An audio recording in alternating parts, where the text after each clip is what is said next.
Hello, my name is Sheneau Stanley. I am part of the Vineyard Community Church. Been with them since the very beginning, actually. And I wanted to share some verses from Proverbs 3. And in Proverbs 3:5, it says, "Trust in the Lord completely and do not rely on your own opinions. With all your heart, rely on Him to guide you, and He will lead you in every decision that you make. Become intimate with Him in whatever you do, and He will lead you wherever you go.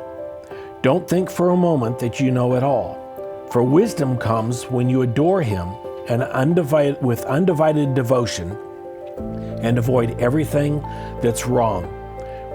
Then you will find healing, refreshment your body and spirit long for." First and foremost, if you want wisdom, you've got to seek after Jesus. That's what I've learned. He's got the answers. He really does. And through all the life difficulties that I've walked through, I ask for wisdom multiple times a day. And then when I get into situations, I even ask more. And I do expect God to give me wisdom. And He has. And there's thoughts and things that He's told me, that He's helped me with, that I had no idea on how to solve. He's even given me dreams on how to solve problems when I prayed the night before, because I was in a situation, and I've had dreams that literally gave me the wisdom on how to walk through the difficulties or the situation that I was in, or the problems that I needed to solve.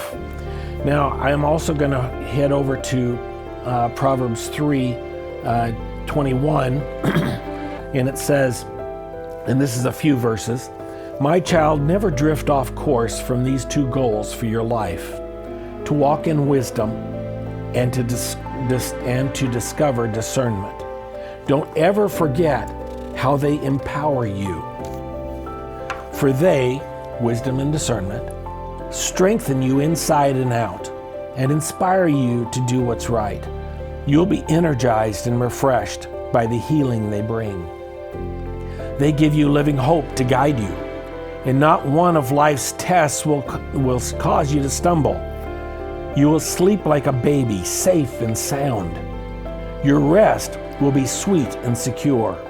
You will not be subject to terror, for it will not terrify you, nor will the disrespectful be able to push you aside, because God is your confidence in times of crisis, keeping your heart at rest in every situation."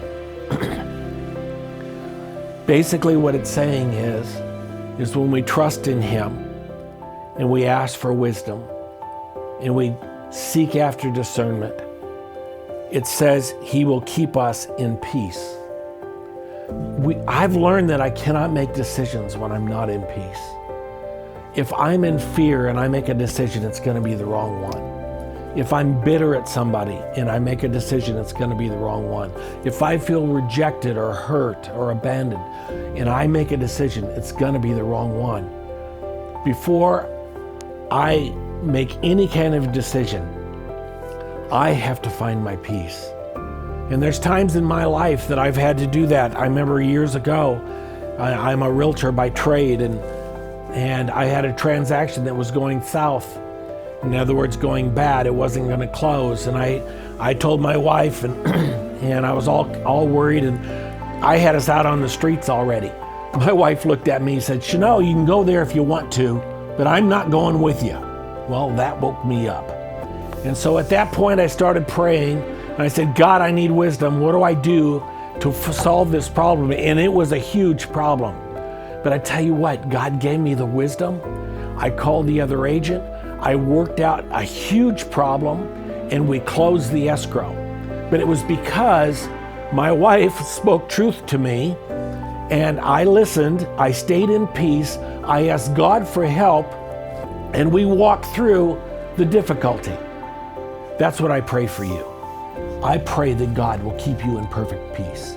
I pray that you will be able to hear Him so clearly, that you will speak to that spirit of fear or bitterness or rejection, or forgive whoever you need to forgive, And then, after you have peace, you ask God what it is that He would have you do, and He will speak to you. He will direct you. I bless you with hearing His voice clearly. Amen. Thank you so much for listening. Have a great day.